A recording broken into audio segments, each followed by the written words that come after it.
Always a beautiful day anytime I get the privilege to chat with you, sir. I hope you're well. Good to see you again. It's been a minute. Man, big congrats on season three. So far so great from what I've seen.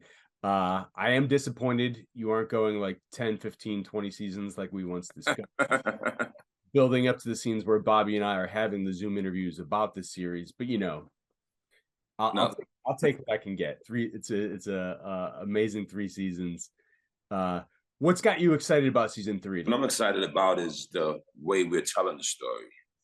Mhm. You know, when you do biopics or bio series, the public knows what they know, right? You could Google it, read it, or something. But we were able to put elements in that that you don't know, right? That's like just Wu-Tang conversations. Mhm. But top of that, the way we was able to play with the story, meaning we got 3 allegorical episodes this season. Last season we had one, which we'll call it, you could call it fantastical, in the sense of what way could we describe the production process. That was episode 6 last year. We figured out what we thought was a great way to get the audience into the mind of the person who's creating hip hop beats, like how he's taking a snare from here, a kick from here, and all these different elements, which are also musicians, right? And bringing them together to recreate his thing. This season, we did it in a unique way. And whereas in the last season, we went through Bobby's mind, this season, we're going into the Jizzer's mind. We're going into ODB's mind. Yeah. And I just thought that I think the audience is going to have a great time taking that journey with us. Mm-hmm. Mm-hmm. You said three. Who's the third? Oh, we got to do Cuban links. Yes, of course. Yes. Yeah. Was this always planned as a trilogy? Like, why stop it at 3 seasons?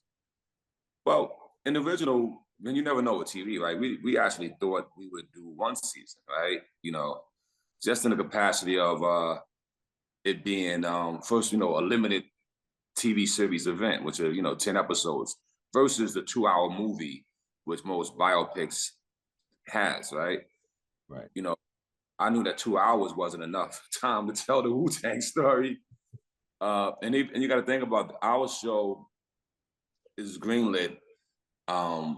Even though we was shopping it, doing the same, even before Straight Outta Compton, we were there wasn't enough evidence that the audience in the world was accepting hip hop biopics or these hip hop, call them heroes, to be celebrated. You know what I mean? And I think Straight Outta Compton showed and proved that that the audience is ready for it.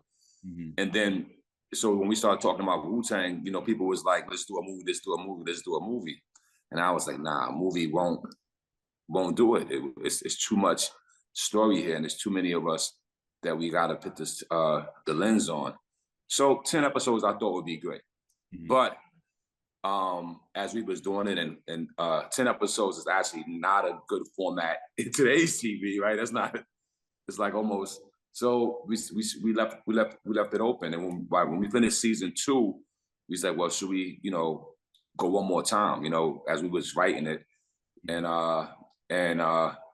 it was very exhausting. I just gotta share with you, Kevin. It was the most exhausting job that I've done so far in my career. Really? Yeah, but me and my partner Alex, we finished number 2. It's like, yo, you think you'll go again? He's like, yeah, I think I got another one in me. And then Hulu came to us. They actually didn't let us wait. It was like, we're gonna do the 3rd one, and let's just announce it and let's go, and this will be the final one. So you guys, wrap the story up, and we did. It's like a marathon runner. Like you finish that marathon and you're exhausted for a second. You're like, wait, maybe I got one more in me. Maybe I got. Well, Wu-Tang, one of our slogans is the saga continues. Right. So I'm sure, look, I can say this to you proudly, and you know me long enough and talked to me multiple times to know that my ego is not in the front of what I say. Mm-hmm. I actually, when I was walking around Hollywood talking about doing the Wu-Tang show and letting the Wu-Tang vibe into Hollywood beyond me as an actor or composer or director. Mhm. I saw something in it, which I was pitching to everybody. I said, listen, Wu-Tang is like a Marvel universe. It's a whole universe here. Yeah, And it took a long time for that to stick, but it did stick with the Imagine team. It did stick with the Hulu team. And to me, this is, the series is the best way into that universe. Mhm. What I mean, you talked about like how exhausting it's been. What have been sort of like the most difficult aspects for you? Well, as an artist, our clock is different, right? We have a different artistical clock and output. Mhm. As an executive producer, a writer, and even a director on some of these episodes, it was just years of um, constant creation, problem solving. Uh, I had a big cast of young people to deal with. Mhm. Uh, navigating a studio as well as a network, those things were unfamiliar to me. You know, Mhm. this was the season one was my first year as a showrunner, and I'm a type of guy that takes everything pretty serious. Mhm. So I'm sitting there reading 100-page budgets, looking for were we losing some ground at? Was it transportation? Let's lose 2 vans because I want it on the screen. I don't want it in production. Why was this actor late? Why this actor's not feeling good? Then we went through COVID, Mhm. and now you're going through COVID where the first season when I finally thought I had my bearings, COVID hits, and we're writing a TV series, which my first experience was a writer's room, right? I'm in a room and we're writing and we're doing it the way Hollywood does it. Now I'm zooming it, and we had up to 10 writers at one point. That doesn't work on a Zoom. So now we got to split the Zooms, right? So, and meet the deadlines. So all those things became challenging. And the last thing that really made the third season the most challenging was that at least in the first 2 seasons, we had all the scripts pretty much written before we started filming. Mhm. In the third season, it was a quick turnaround for production, meaning we we aired in September, and before we even got to episode 10, we was given the green light to go again, Mhm. and they wanted production to start in February. So now that means wow, before we had 6 to 8 months to come with 10 episodes. Now that's being condensed, and we started filming with only 4 episodes written. So now and that's TV though, but for us it was new, to chase it. Mhm. Yeah, What's I could been go. what's been the general sentiment from like the rest of the Wu on the series? Has it aligned with everyone's visions? I mean, that's a lot. That's a lot of visions Yeah. Well, I can't speak for everybody, but Yeah. I can say that one thing is that's apparent. Everybody appreciates it, love it, and feels the look. It's a little bit of magic there, bro, and Mhm. they feel it. You Mhm. know, it's nothing like I think, and this is I think even for any of us as artists and you know journalists, whatever, when you see your work, like when we finish this interview and to come out, it'll show up, on Yahoo or show up in some print, and you'll see it, and at the bottom is your name, and then your son sees that or your daughter sees that, and you're like, yo, I'm doing something here.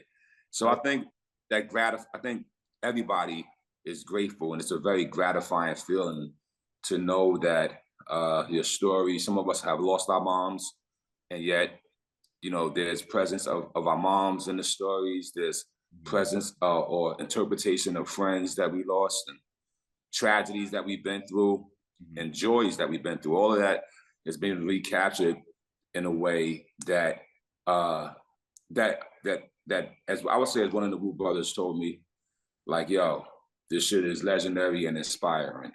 Mhm. Mhm. Yeah, I mean, one thing I found myself thinking about a lot watching season three, especially. I mean, the season opens with Meth on tour. Everybody's starting to branch out a bit.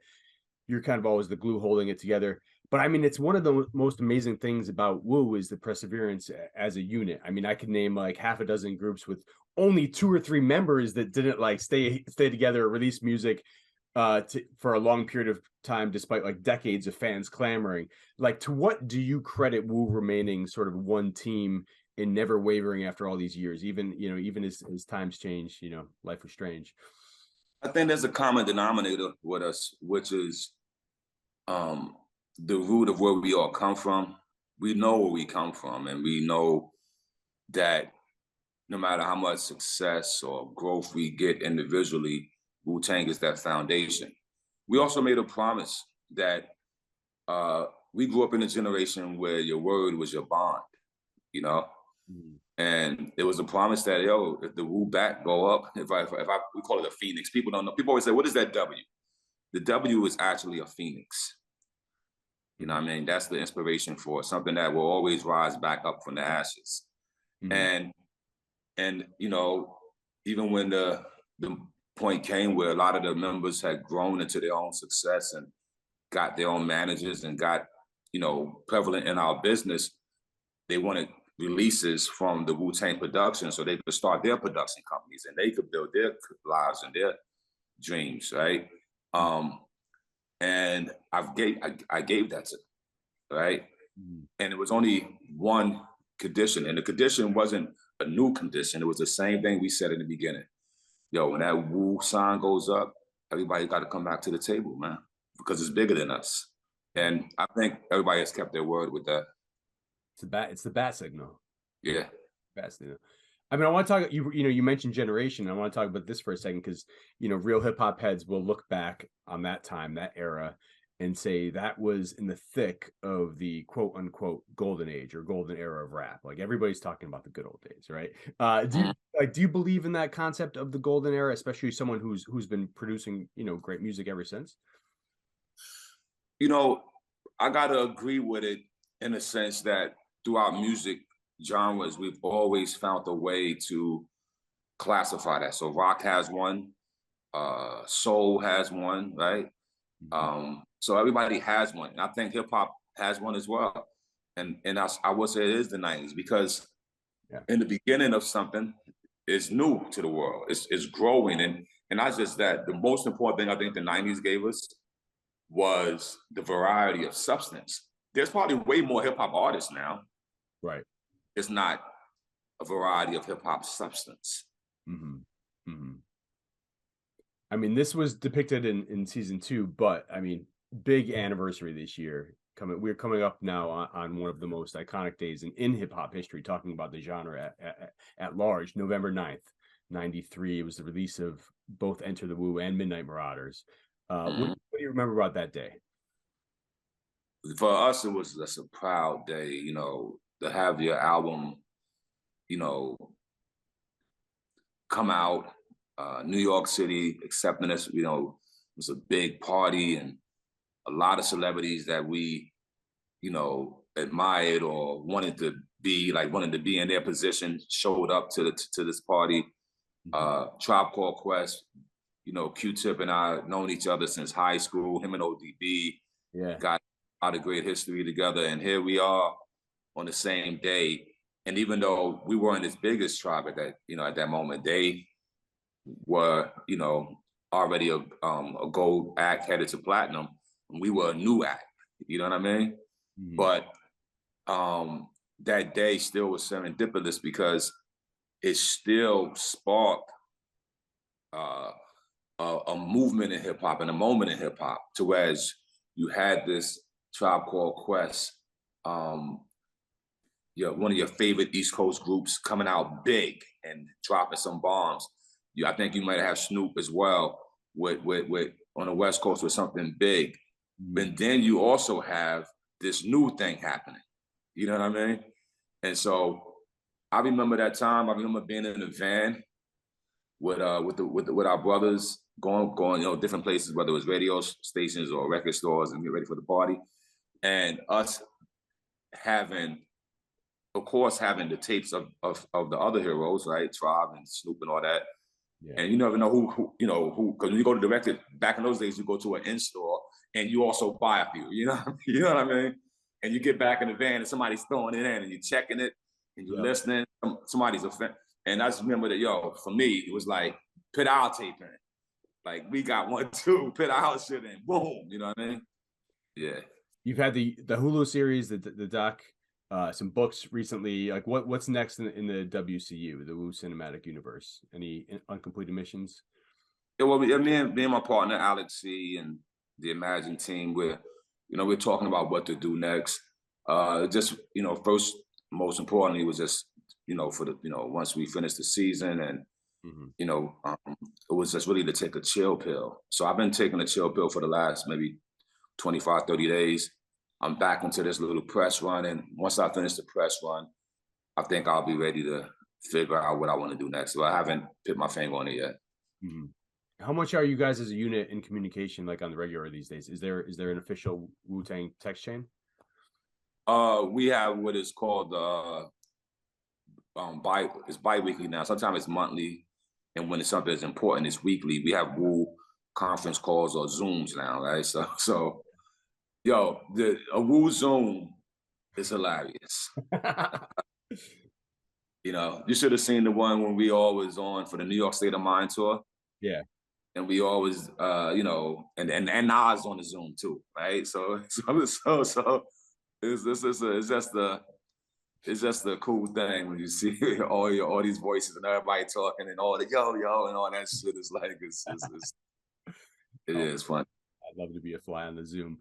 I always have to check in on this with you before we go. Like, who are you feeling right now in hip hop? I don't know, really. I had a chance to go out last night and hang out with the RZA, right? Mm-hmm. He did a thing here in LA at a club, and had a few young dudes getting on and spitting.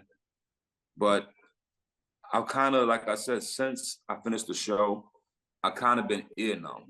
I was excited in the summer, with the new Kendricks and the Drake. He went, this way. Then he did the 21 Savage album. Yeah. When the Migos did, like, they did a version of Cuban Links, right? All that was feeling exciting for me. But honestly, Kevin, I just took a chill pill for the last few months. Mm-hmm. And I think that what is exciting me a little bit though is the potential of what I think is going to happen in production of hip hop. I think hip hop production is about to be re-elevated again and more identifiable versus at one point, for years it's been like, it sounds like one guy's making everybody beats, even though it's 20 producers out there. Right. I've been hearing a couple of young producers really develop, and I'll hold their names right now, but it's been I'm very interested to see how hip hop emerges on the production side. And last question, we've talked about this before. I gotta check in. I'm a Buffalo kid. We've rapped about Griselda before. This is kind of a hot topic. Do you think those guys are getting the respect they deserve? Yeah, I think they built up their repertoire. I think they've cut through. Will they go pop and be iconic? It has the potential, right? They have the potential. I would say one thing that everybody has to do, and maybe and I talked to his brothers, a few of them, and is identify which one is the tip of that spear that's going to pierce them to that iconic status. Right. Right. Because sometimes it ain't just the lyrics and the beats and okay. Well, he's this guy right here.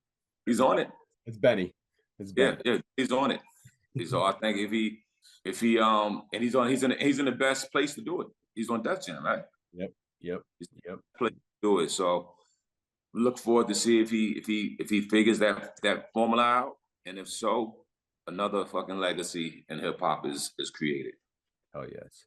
RZA, I can't thank you enough, man. It's always just such an immense privilege to speak with you. I always love your insights, and thank you for the series. Thank you for everything you've done. Much respect to you always, sir. And you didn't do a lot of you did a few song quotes. You didn't do as many as before, but I had fun, yo. Thanks. I got an addiction. I'm sorry. Talk soon, Kevin. All right. Peace.